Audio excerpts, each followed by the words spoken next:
Greetings, this is Scholar Saunders Seeing What's Current. Today is a major anniversary. The landing of the lunar module Apollo 11 by Michael Collins, Buzz Aldrin, and Neil Armstrong. Now, this is one of my favorite, times of the year. I just love that the fact that the United States of America was the first nation to ever land on the lunar surface. That is extraordinary. That is monumental, and it should be remembered. We had issues with the people that perished in earlier Apollo missions. I'll give you their names: Virgil I. Gus Grissom, Edward H. White, and Roger B. Chaffee. These were brave men that completely went against the odds of what people would think could be permissible or possible. Um, they just were endeavoring to make sure that if not them, if not they, I guess it is, if not they, then other astronauts following them would be able to go into the cosmos and explore and try to discover what makes the universe, what makes up beyond our planet of Earth. So I think it's exciting. It's an exciting part. It's very sad. It's very solemn when you think about the three men and more. There have been more men who have died and women who have died after the Apollo missions, Challenger and Columbia, among others. But this is a moment to celebrate. This is a moment where people went to their TV screens. I mean, even in the movie Forrest Gump, which is really a flagrant move thematically. Cinematically, we get it.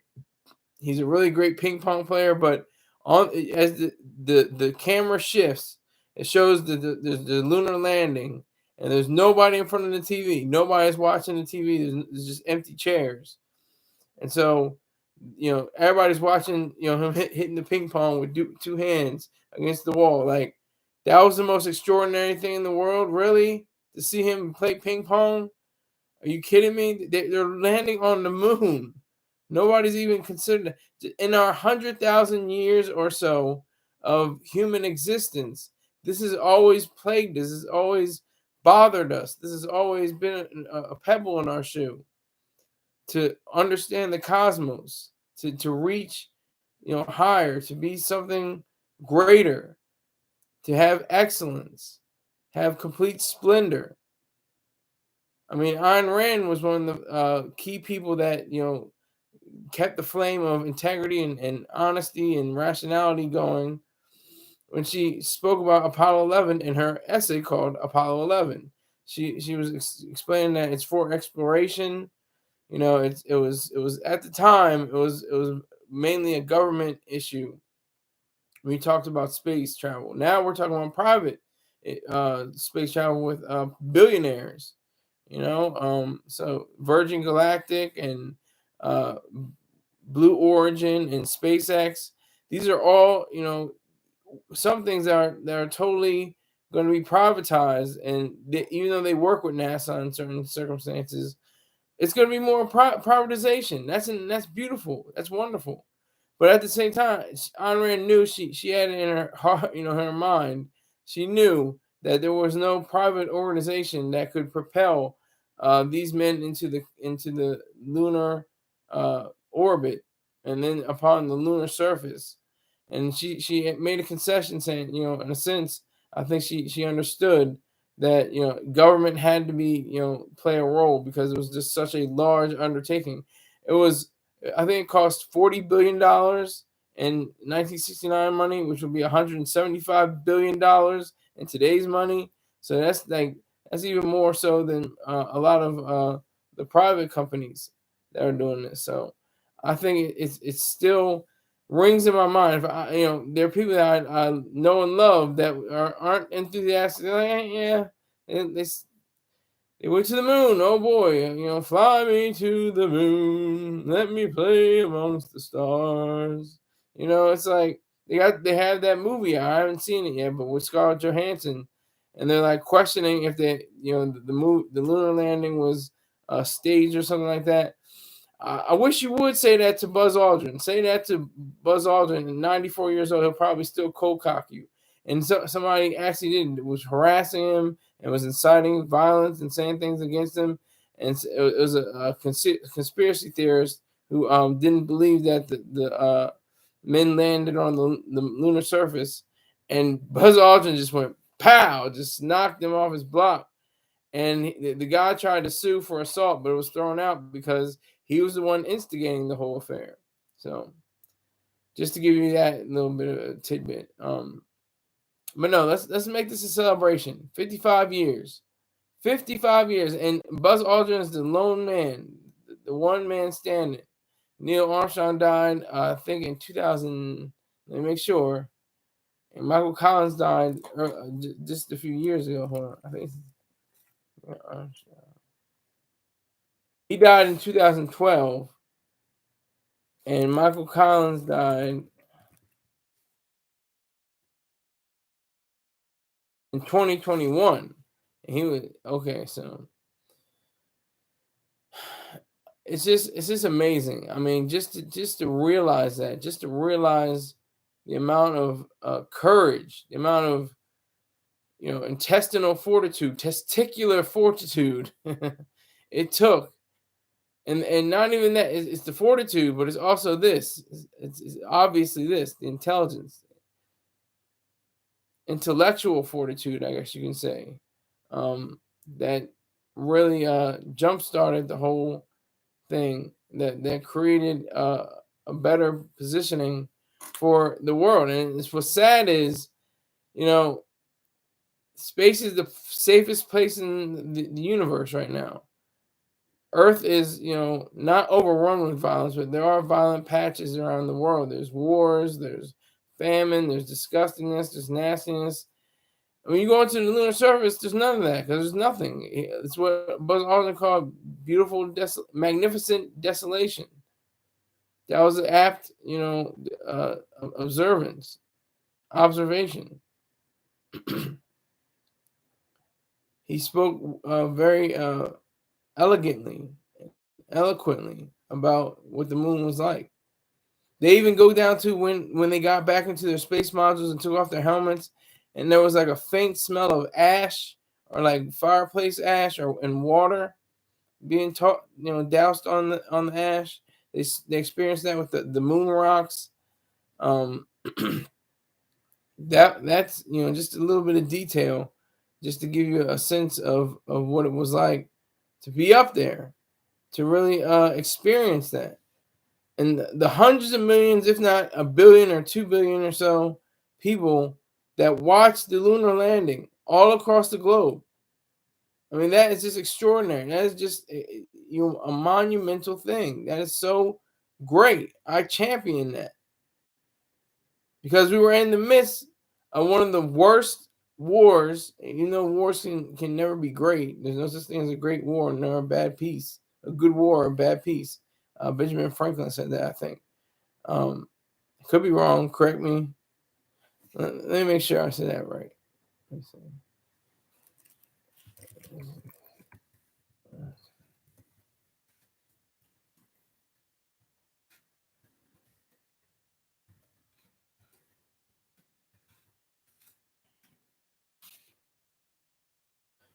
Yes, Benjamin Franklin did say that. Okay.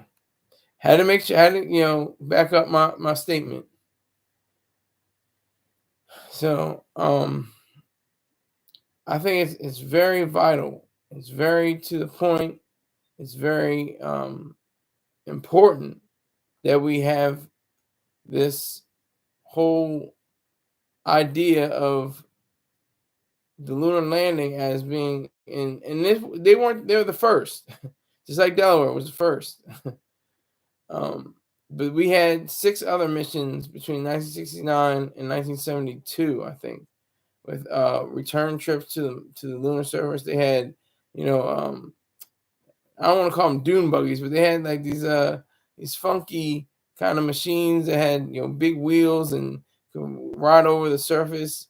And nobody hardly talks about those. That's the thing too. Those are forgotten. I mean, I don't even know when those dates are. I have to look them up. Second.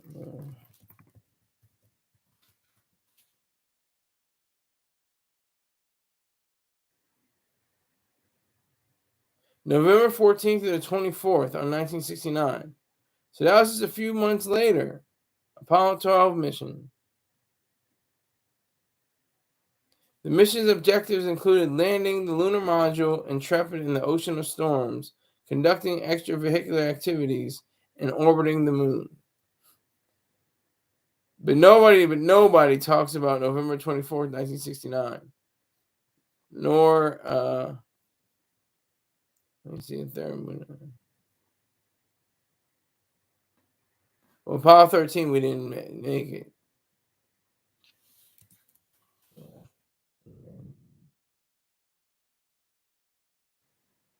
July 26, 1970. The fourth successful moon landing mission was Apollo 15, which took place from July 26 to August 7th, 1971. The mission was the first in the J series of Apollo missions, which involved longer stays on the moon and more science operations than previous missions. The crew, which included Commander David Scott, lunar module pilot James Irwin, and Alfred M. Morden, spent 20 hours and 46 minutes in extravehicular activity in 546 hours and 54 minutes in space. The mission also features the first use of the lunar roving vehicle. That's what I was talking about. The roving vehicle. It looks so cool. They're just driving around. I think they were playing golf. One of them might have fell. I don't know. It was weird. But so I just delight in the 55th anniversary because it's like a touchstone. I want it to be for all the missions. We have to remember all those missions because that's the thing we forget about. Oh, the lunar landing. Oh no, there were multiple lunar landings. So the government, they fashioned a way to make up, what was it, 4 or 5 missions that were successful to the moon. They planned all that and had it in a Hollywood basement somewhere, and the best directors, choreograph and show, and direct people to act like they're landing on the moon. It's a bunch of bullshit. That's what it is. That's what's sad. That's what I think is terrible about our culture, is that conspiracism shit. Conspiracisms. That's what's so awful. That's what I think is so terrible. That's what I think is just disgusting. That's what I think is deplorable in a lot of ways. Because you're saying that these men, and they were all men, reached the lunar surface, and you're saying, nah, I don't think so. I can't. And people with their own 2 eyes, people that were living during that period, in 1969, saw it either, in the stands, I think from Cape Kennedy, if I'm not mistaken. Could be, from Houston. I can't remember exactly what it was. Let me see.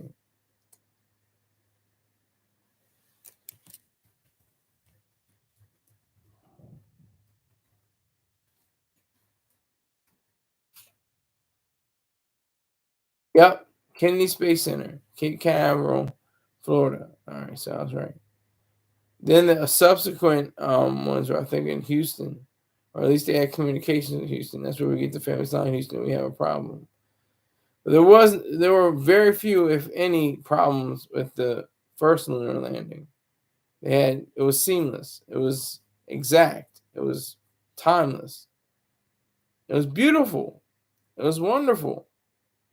I think there were people actually dancing in the streets, and they had the American flag planted on the lunar surface. They had these different medallions that reflected the lives of the fallen men who had perished in one of the exercises to go to the moon. But this is it's mind blowing. It really is mind blowing.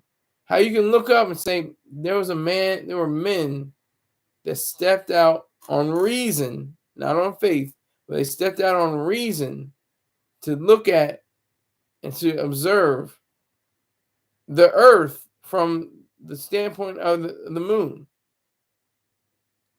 That is splendid. That is brilliant. That is awesome. And it just really takes a lot of, I don't want to say chutzpah, that's too good of a word. It takes a lot of gall for someone to say, they didn't really land on the moon. That was not real. That was fake. That was staged. I'd love to say that. Love to say that. But this 55th anniversary reflects the time change and the amount of time that Buzz Aldrin has still left on this earth. He could live to 110. Who knows? 120. I think he's pretty robust, pretty strong, still strong-willed, strong-minded. So I definitely salute him. Salute, the memories of the men who died, the men who didn't get a chance to go to the moon. Because that's the sad part. The men that didn't make it, they didn't have the chance to see what the lunar surface was like. But they did their damnedest. They did their jobs. And you know how many people it took? It took over 400,000 people to get 3 men into the lunar surface. 400,000. Geeky, nerdy, very smart, intelligent, mostly men, but also like we've seen in the movie Hidden Figures. Probably black men, probably black women, probably Hispanics, red people, white people, yellow people, all together to make sure that these men had everything, all the different, the requirements and different parameters and different ways of living. The food, they have ability to, flush out waste, to breathe, to have fuel, to have, it could go on and on and on. All that had to be accounted for. Their spaceships, their helmets, everything had to be accounted for. Everything had to be, determined before they even stepped foot inside the place where they were on the rocket.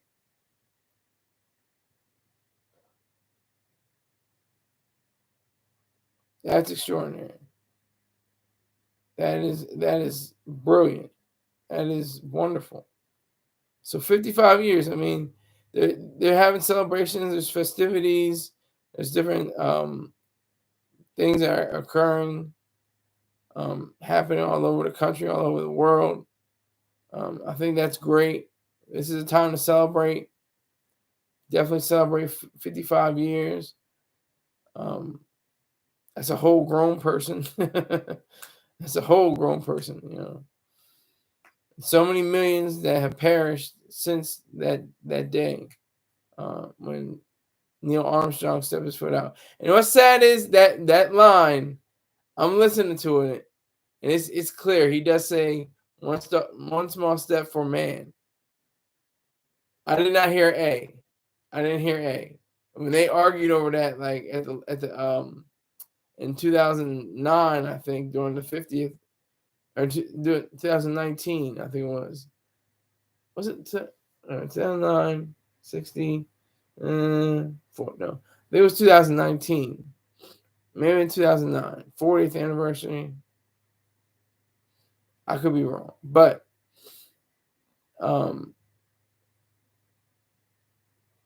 yeah. So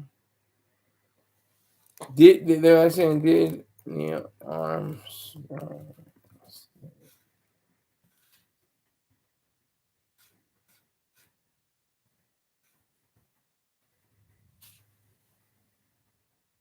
He said there was a lost word in his famous one-liner from the moon. That's one small step for a man. It's just that people just didn't hear it. People didn't hear it. He did say it though. He did say it. Because if you listen to some audio, it doesn't show, it doesn't say it, but he said it was lost to the audio. And it wasn't scripted by anyone but Armstrong himself, and he didn't come up with it until he was on the way to the moon. That's extraordinary. That's very poetic, very profound. Before he and his fellow astronauts left Earth, many people asked him what he planned to say. He hadn't come up with anything. And that's one of the most profound statements to ever echo throughout the universe. That's one small step for a man, one giant leap for mankind. That's super great. Like that's wonderful. Like just so succinct, so to the point, so much brevity and beauty, all tied up in one.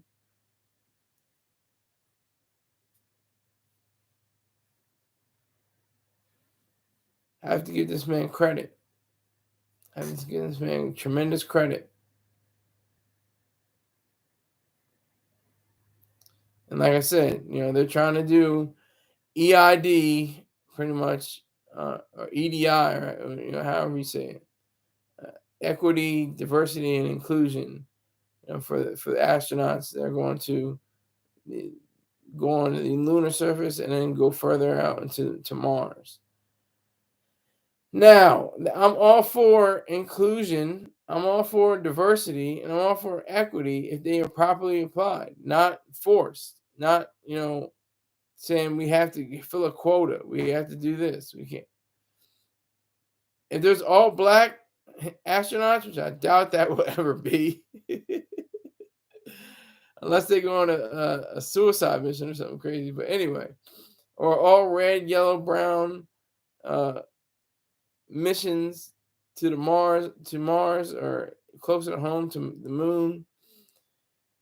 Let that be, but don't let it be like, okay, he just has a high school degree, a diploma. Let him go into space. No, we have to have actual competent, rational, very diligent and intelligent young men and women to go into the cosmos as the leaders, as the ones that make it even better. Big Elvis to Chef Rosenberg. Respect. Yes, sir. I'm on my MacBook so I can say hi to you.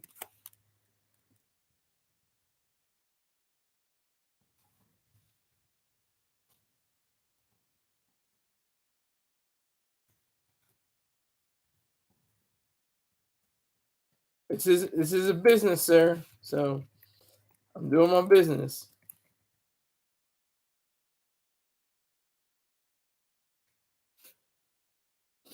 Doing my business. Thanks for the like. Appreciate it. Thank you very much for that. I'm going to talk about how people get turned off by this. Sadly, this was like the answer to 9/11 before there was a 9/11. Everybody was captivated.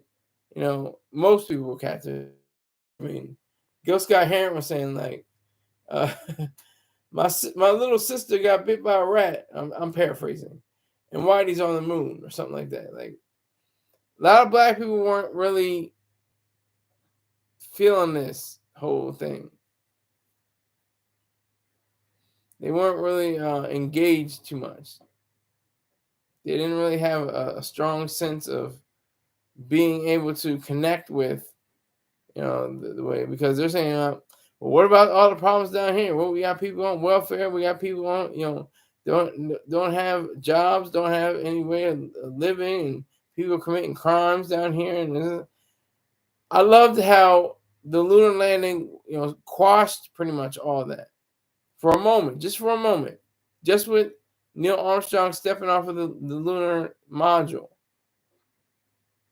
That was extraordinary for him to do that. That was extraordinary.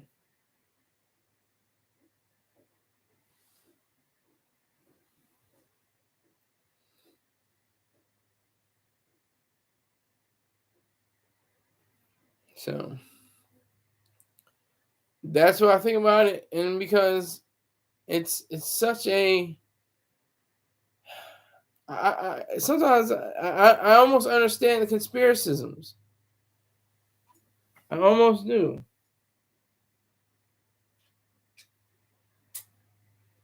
One moment, hold on.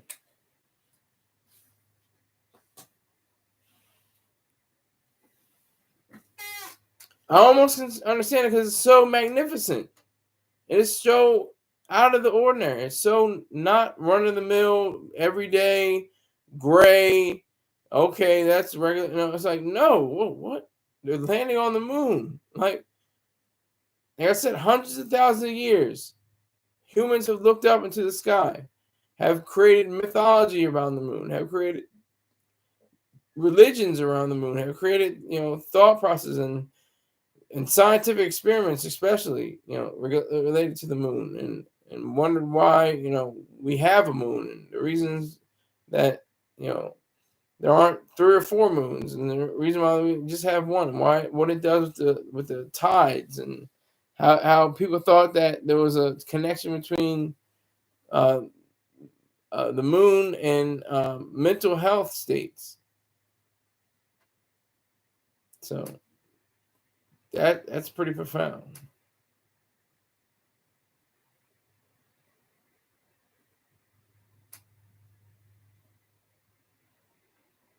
That's why I think it is imperative to teach our children, teach our adults, tell everybody this actually happened, and these other subsequent landings occurred as well. But nobody ever talks about them. Like I said, I look at the lunar landing this year, and it's like, okay, great, this is wonderful. I get it. Then I think about the other lunar landings. I'm like, when did they get on the when did they get on the moon? What was the date? They hardly ever talk about the dates for the other lunar landings. Very seldom, if at all. They had the rover, the lunar rover.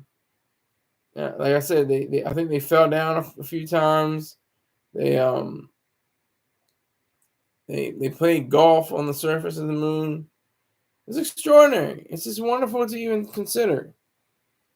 It's wonderful to even consider the fact that these brave men, these men of integrity and of honor and honesty,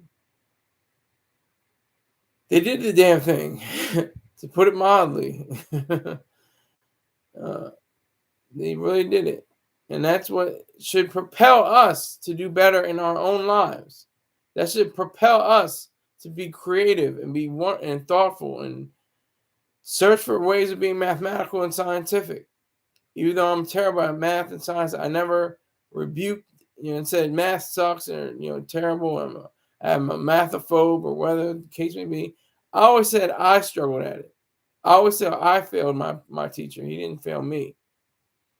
I just didn't get it at the time. And in time, I'm going to continue to study the multiple mathematics that are available to me. I'm trying to learn from TED Talks and the Khan Academy and so many different things. All these things are available. And another tidbit, everybody I think has heard this before.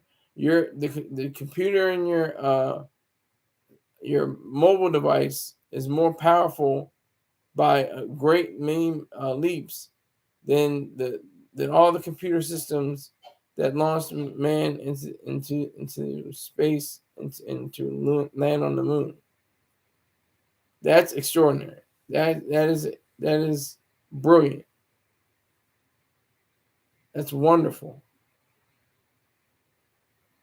So I hope everybody takes note of this day and really understands what it means and understand the power behind this day. the power that America had, and amidst the Vietnam War, and the ugly muck and mire and blood and disgustingness and just the horrific elements of war, we put a man on the moon and put more men on the moon. I think it was between 71, 72, something like that. Put more men on the moon. All while the Vietnam War was raging. Now, people can, protest and say, oh, well, we should have more things directed at people down here. Oh, we should have more things directed at the programs that help other people not going to the moon.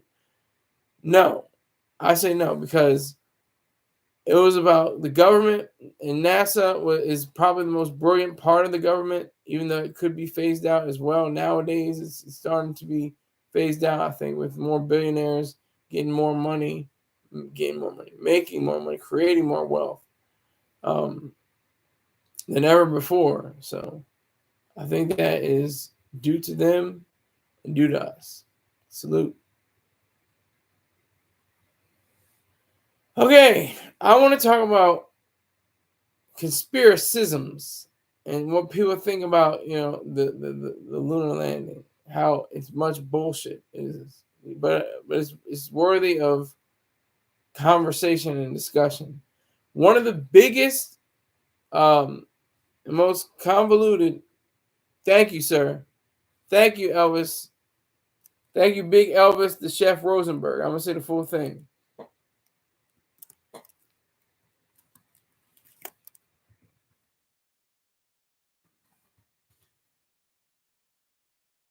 You just sent in $5, so the goal is now $155.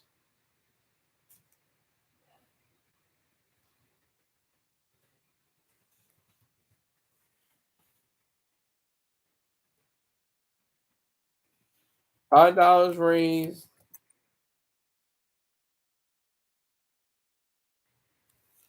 $155 to go. Let's get it. Okay, so appreciate that. Big Elvis the Chef Rosenberg. I had to say the whole thing like a pimp named Slipback. But yeah, so I want to talk about the conspiracisms. Those are the favorite parts about all this. People love to say, well, they were just, it was a Hollywood set. They use actors. That's why you can't see their faces. They can't see their face because they have, I think, gold-plated helmets, or just had transparent helmets.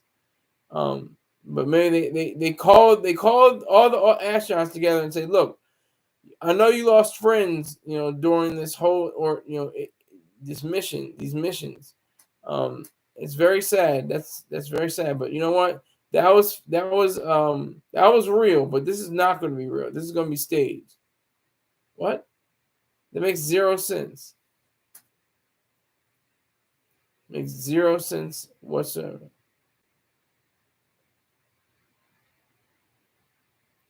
So I point to the people that say things like that and say, no, you can't say stuff like that. People say, oh, well, it's a conspiracy by the government to try to, knock out, Russia and China and different countries like that. And what's interesting is, if I'm not mistaken, there are cosmonauts and there are Chinese astronauts. I don't know what they're called, but they're in the International Space Station, and this is years after. This is 55 years after that, and there's never been murder, rape, any acts of violence that I can point to, that I can realize that has happened on any of the space stations or during any of the missions. Nobody. There's only been accidents. There's been 2 accidents, or acts of. When people say acts of God, they mean things that are out of human. Maybe there was human error, I guess you say, but there is no God. But that's the point I'm trying to make. I remember the O-ring or something like that for Challenger, and I think something happened with Columbia where it was something that malfunctioned. So those are the only way that people have died in that regard. So it's serious business. It's fun. It's wonderful. It's beautiful, but it's very scary. It's very it's extremely difficult to navigate in the sense of uh, human interaction with the cosmos, with the outer world, with outside of the Earth. And that's what I was talking about with my series on flat earthers. Neil Armstrong knew that the world wasn't flat, the Earth isn't flat. Michael Collins knew that the Earth isn't flat, and Buzz Aldrin knows that the world isn't flat. They know it. They know it firsthand. They saw Earth from Mars. Excuse me, from the moon. See? And from when they were rocketed up out of Earth's atmosphere, they were able to realize that, okay, yeah, it's like a marble. It's like little bit more. It's like this though. This is the Earth. This is the Earth, but it's like this. This is kind of like the Earth. It's squeezed. It's spherical, but it's not a perfect sphere. So conspiracisms. I mean, people can make up anything they want. They had one of the longest running one was Stanley Kubrick. Had, the famed, one of my favorite directors, probably one of the greatest directors. He only had like 14 features, but his claim to fame was the fact that he had made masterpieces in almost every genre, from war films to he didn't really do comedy, I don't think, but he did horror. He did like a heist movie. He did a period piece, and amongst others. So, but they people intimate that he orchestrated for people to take on the idea that the lunar landing was really his making. He had done it all. He science fiction. That's another one. Duh, science fiction 2001, and I think he did another one. Oh, well, Doctor Strangelove is I guess you can say that it is a comedy. That was a satire. There's no fighting in the war room. Like, irony, right? There's no fighting in the war room.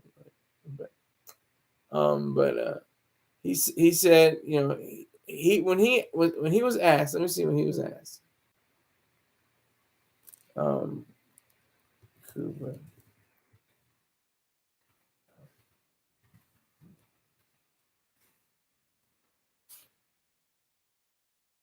The Paris Review says how Stanley Kubrick staged the lunar landing, the moon landing.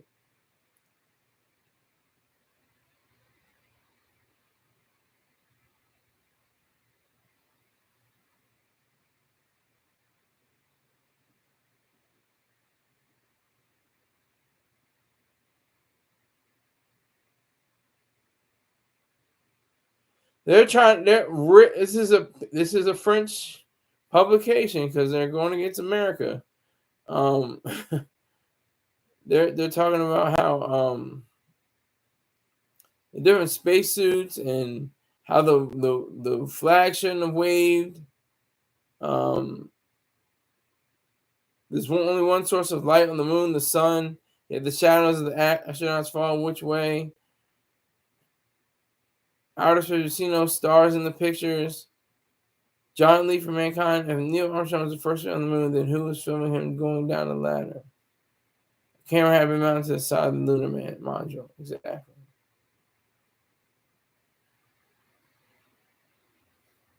So it's just little things like that I could allow to irk me, but I won't. It's just little things like that are problematic in my mind.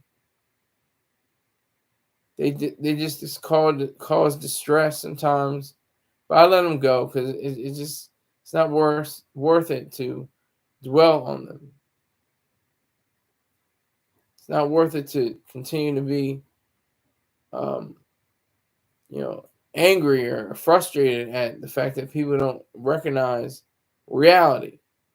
This is the irony. They'll believe that a man went onto a post, went to a grave, got out of it, and went up to a fantasy land, and that's fine. That's okay. We get that. But something that they can see and understand and really realize, no, that's not possible. No, I just don't believe that. The irony there, that is just tremendous irony. Tremendous irony.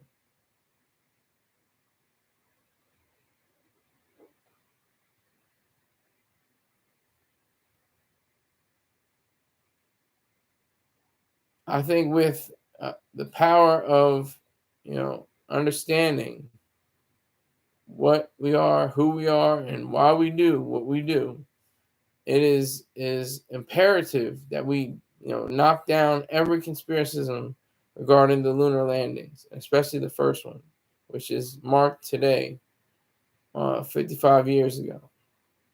I just think it's so cool. I honestly do. I think it's just so awesome and so great. And I was even more.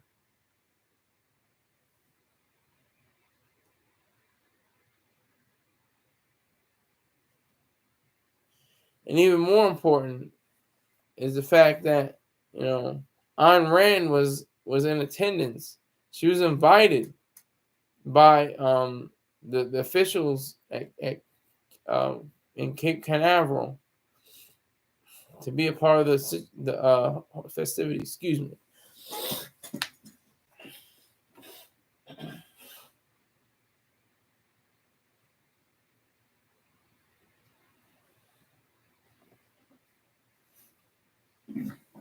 I'm back. So Ayn Rand was there, and she had a wonderful essay, very succinct, very to the point, wonderful essay. Simply called Apollo 11. And she was saying how it was absolute grandeur. And one of the first instances where you get to see the words, human nature or humanity, and not think of something humble or modest. I'm paraphrasing, but in her essay, she definitely illustrated it almost as it was a fiction passage, but obviously it wasn't fiction. But her words are so poetic and so succinct and tight, as they always are, that it just elevates off the page and definitely encourages you to want to realize a brilliant mind at work, a genius mind at work, in the way that she conveyed her passion towards this program. And like I said, it's a government program. She knew that. I think she explained that in her essay. She knew all that, but way too expensive for if all the billionaires in the world, who were probably about 200, if not less, probably 150 billionaires in the world at that time. There's about, I think, 1,100 billionaires in the world right now. But at that time in 1969, there were very few. So they couldn't get together and get get plans off the ground. That's something that was heartily debated amongst people. Like I said, we need healthcare down here. We need more food. We need more shelter for people. There's homeless people. There's a war going on. There's a goddamn war. What are we supposed to do about that? So that really amazes me how people don't look at the whole idea. The whole idea was to explore and to show that humans can achieve. And human nature was, brought up to be egoistic, not egotistic, but egoistic, and selfish and great and excellent. That's what the whole lunar project was about. And starting from today, from 55 years ago, and also the lunar landings that followed, that was a major event in all of their lives, everybody's lives, including Ayn Rand's. She was just so taken by. She obviously was taken by. She wrote a multiple word essay on it. She was very, very taken by all this. She knew better. I mean, okay, so what? So the rocket ship goes. There's nobody on the rocket ship. They take off people from the rocket ship, and they just send it into space. And then they have this module, in a Hollywood sound stage, and it cuts to that, and like it's not even. It's very disrespectful, and it's brazenly incompetent. It's brazenly incompetent when you say stuff like that. You say that there really was no lunar landing. We didn't go on the moon. Nobody went on the moon before. Nobody has been on there. Like the element of stupidity is rife with this set. It is pretty much a calling card for them. It is something that is very what links them, what brings them together. And that's the sad part. Because there are millions of people, millions of people who actually believe that there were no lunar landings. If you can believe that, just imagine that. No lunar landings. The deaths of the 3 men were in vain. And so many others. And it took 400,000 people, almost 500,000 people, to ensure that the safety, the comfort, and the thoughts were with all the astronauts as they circled the moon and landed.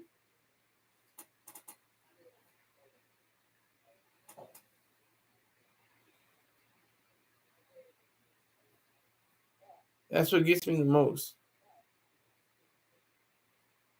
If people, don't realize the fact that they're more, more inclined to say, "Oh yeah, man, I saw that. I seen that. I saw that with my own eyes." People are inclined to say, but then they're like, "Man, maybe it was kind of staged. Maybe it wasn't real. I mean, I saw it, but these people are in their like 60s and above, mainly. That were able to witness it. Maybe in the 50s, maybe 50s, 60s, and above.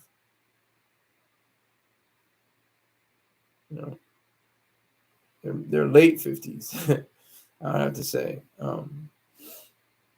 They were 10 when the lunar landing, and that's beautiful too. That's wonderful for children. The look of awe in their eyes. That's wonderful. The look of appreciation and gratitude to the multitudes of intelligent minds that converge in order to make this thing possible. That's what I think is extraordinary. That's what I think is so powerful. And if anybody has reservations towards the entire idea of having people who have gone and risked their lives, because that was a risk of life. That was a risk of injury. Nobody knew what could have happened on the moon. Nobody knew whatever could have happened. They could have got stuck there.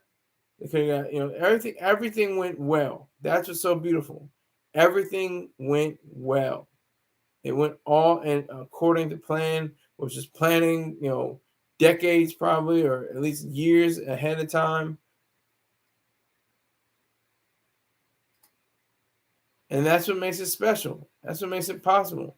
That's the thing that I liked about Ayn Rand, what she talked about. She said about human nature, or humanity. We're always saying, "Oh, I'm little, humble, modest. Don't want to make a big show. Don't want to." She said it stood for grandeur. She said it finally stood for grandeur.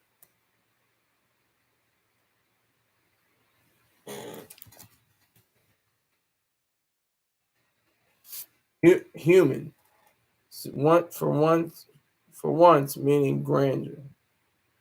I'll read the whole thing. That a purpose and a long sustained disciplined effort had gone to achieve this series of moments, and that man was succeeding. For once, if only for 7 minutes, the worst amongst those who saw it had to feel, not how small is man by the side of the Grand Canyon, but how great is man, how safe is nature when he conquers it. Exactly. That's how beautiful, beautiful Ayn Rand could write. She could write. um, but just in that little encapsulated sentence, just in that little brief few words, she brought in an entire framework for the possibilities of mankind during a war, during the United States' worst war ever, the Vietnam War. Iraq is like a close second. Afghanistan's up there. But Vietnam was probably one of the worst wars, if not the worst war in American history. All the bloodshed, all the political indifference or malaise or political uprising at the same time. It all went to the idea of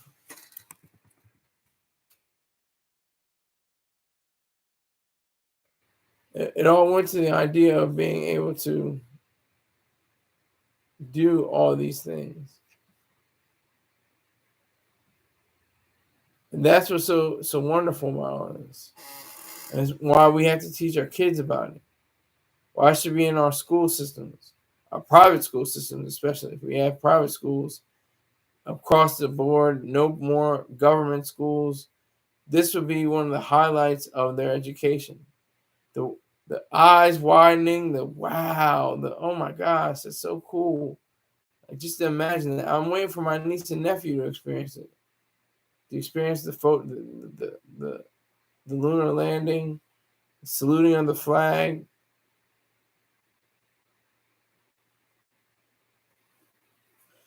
All that is awesome to me. And it's not some kind of mystical wonder. It's a scientific, rational, objective way of experiencing life. I'm so glad Buzz Aldrin's still alive still.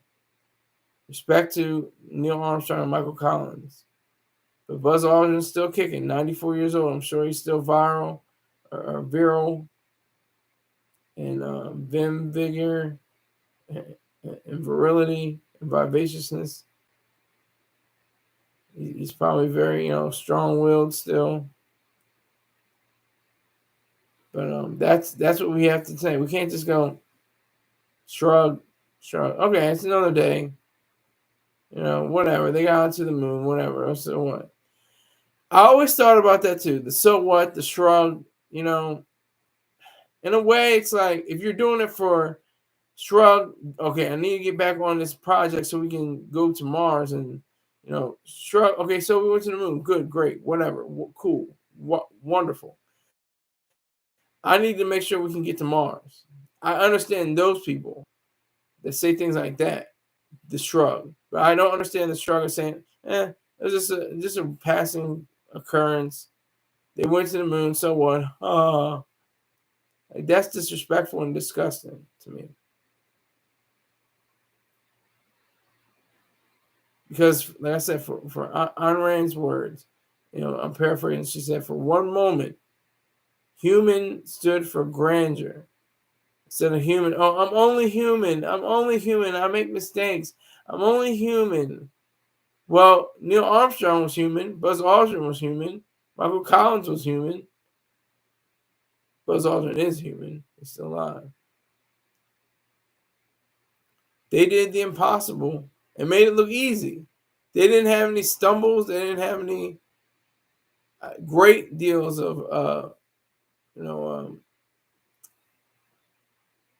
of resistance or anything like that that was reported or shown. They just went about their business and stood on business before that term was that phrase was ever coined. They stood on business. They said, we got a job to do.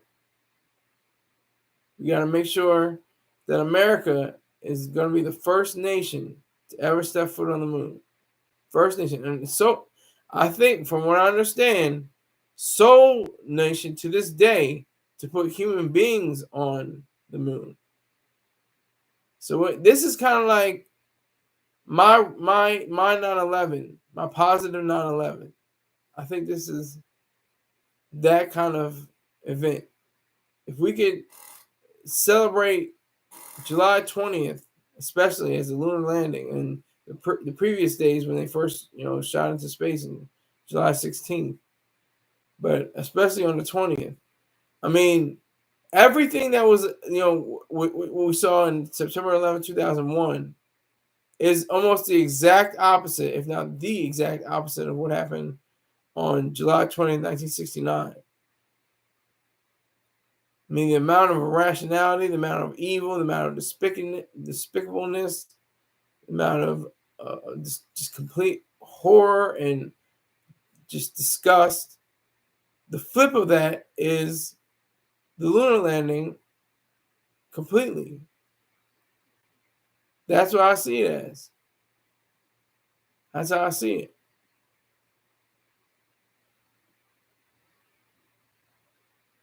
It's very I always thought about I was going to ask Dr. Euron Brook, is there such thing as a positive 9/11? Is there a day we can mark and say, this is the day where we can be positive and be rational and strong in our resolve in a warlike manner, but like they say, peace through strength. I kind of understand that. It's kind of a cliche now, but I understand it more so. But I just want an opposite, and that is it. Even though it happened after, not September 11, 2001, the events happened after the lunar landing and the subsequent lunar landings. I just don't realize that. I don't realize how important that is to really understand, to really get it. So let me do some advertising. We have my main man, Kirk. Oh well, I'll just say I already said his first name, but my main man, he's Life Strong Apparel.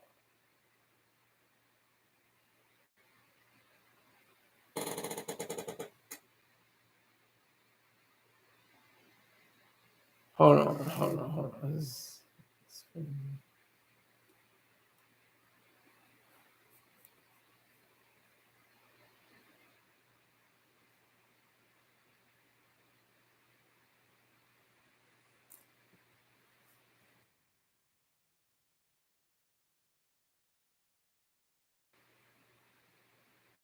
What is going on?